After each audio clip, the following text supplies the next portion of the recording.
friends. We're going to talk through criteria and arguments today.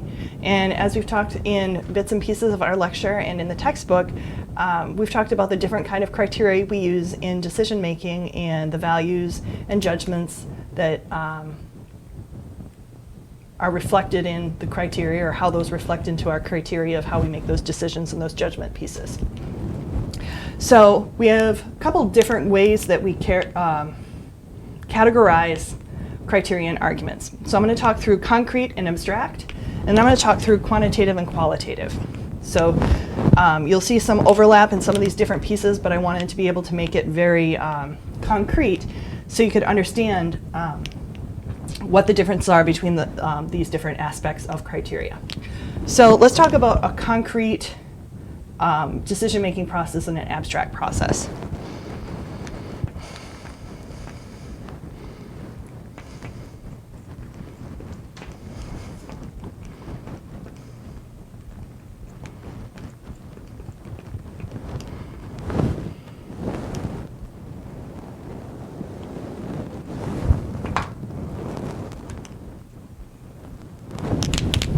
So, concrete process. We open up a refrigerator and look in one of those dishes we have, the plastic dish, maybe the butter dish that formerly held country crock butter. We look up the lid and we ask ourselves, should we eat this?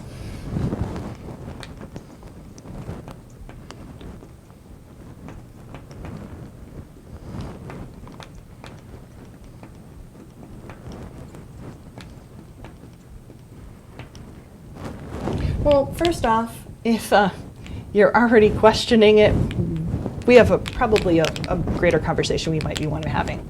So let's talk about the choices we can make after we ask ourselves the question, should I eat this?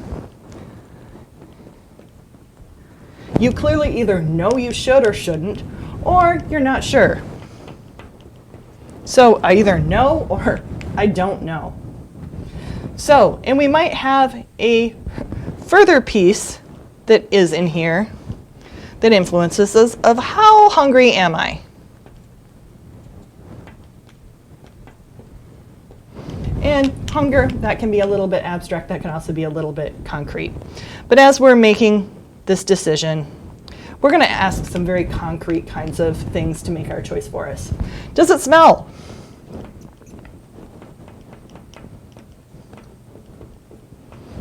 Does it smell funny? Or is it supposed to smell? You know, and then we're going to have a yes or no kind of option here. Then we might have another decision in here of, is that fuzz?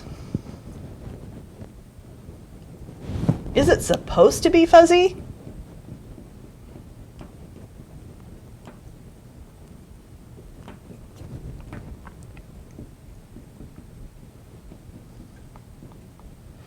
And we're going to have another kind of a yes-no thing.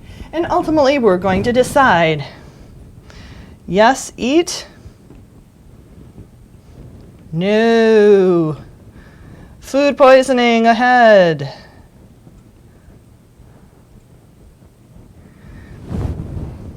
And none of us want food poisoning.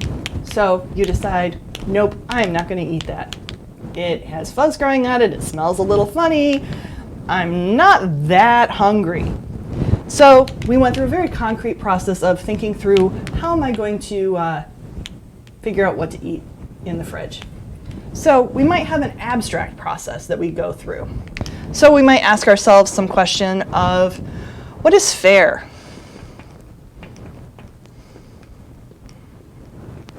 If I eat this last bit of food in the fridge, is that fair to everybody else in the family? Is it ethical? If you live with a roommate, is it ethical to eat all of their food if it's the only food left in the fridge?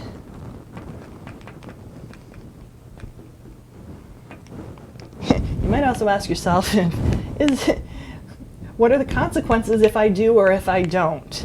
And that might also be both concrete and abstract. So we might ask ourselves some questions like, do we pay kindergarten teachers enough? Now, I will tell you, after homeschooling my kindergartner since March, and obviously now into the next semester, no, we do not pay kindergarten teachers enough, ever. So, but we're asking, what is enough?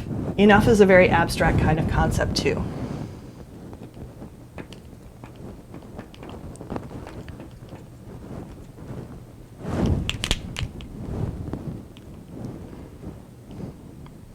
So we might ask ourselves some other questions of how should we go about making a decision that is in the best interest of everyone else, including ourselves?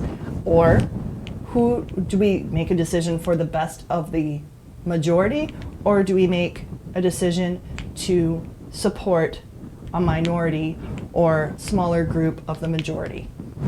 How do we make those decisions?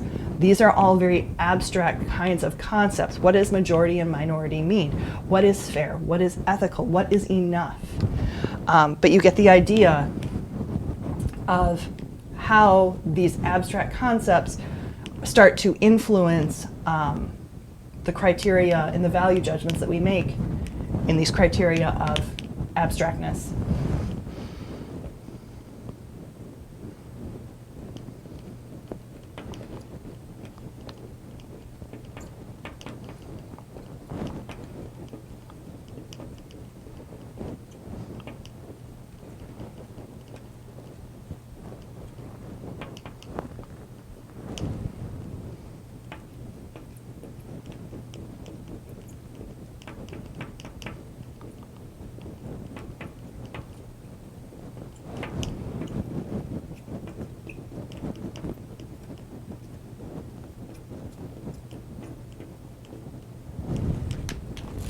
So I'll step away for a second so you can look at that.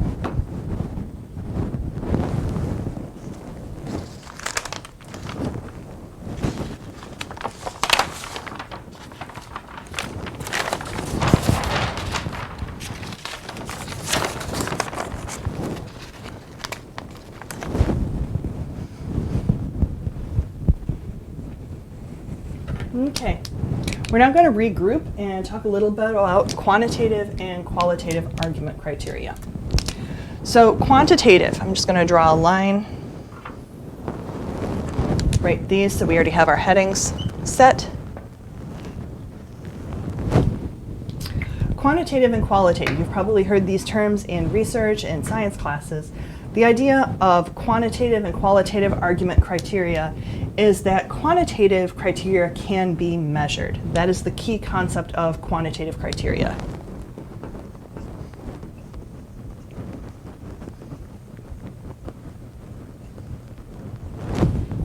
So, things that can be counted.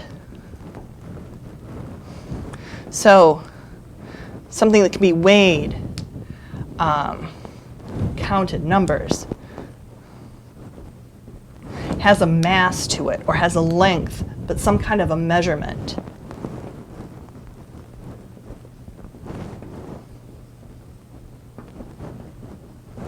Get the idea. You might also have something that has a demonstrative comparative to it, something that is taller, faster, longer, larger.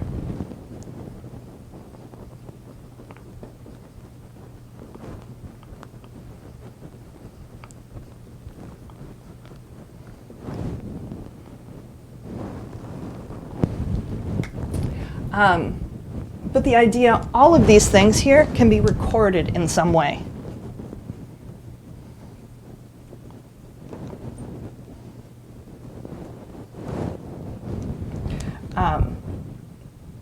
This does have limits because quantitative measures are limited to things that only can be measured in certain criteria, and there are some criteria that are not quantifiable. So in using quantitative measures, that does require you to ignore other kinds of factors that you cannot necessarily measure.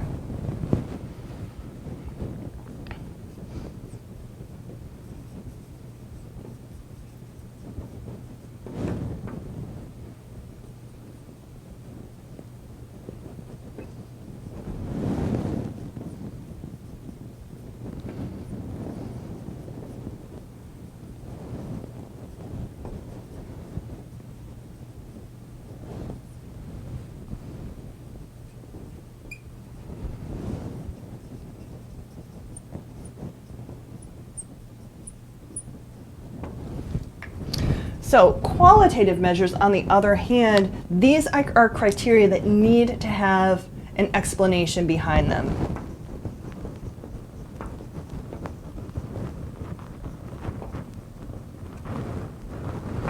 So you might have some values. You might have traditions. You might have emotions.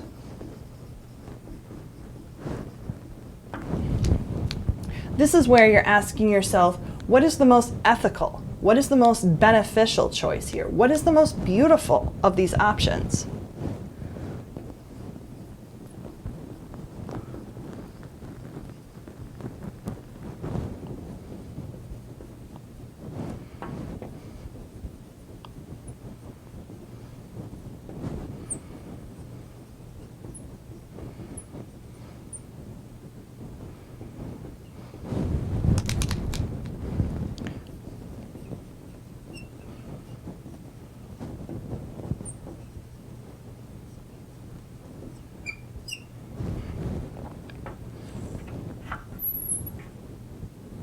So if we were to ask ourselves a question that is both quantitative and qualitative, we might ask, well, of you and your siblings, qualitatively, who is the smartest? Which is very different, potentially, from quantitatively of who is the oldest.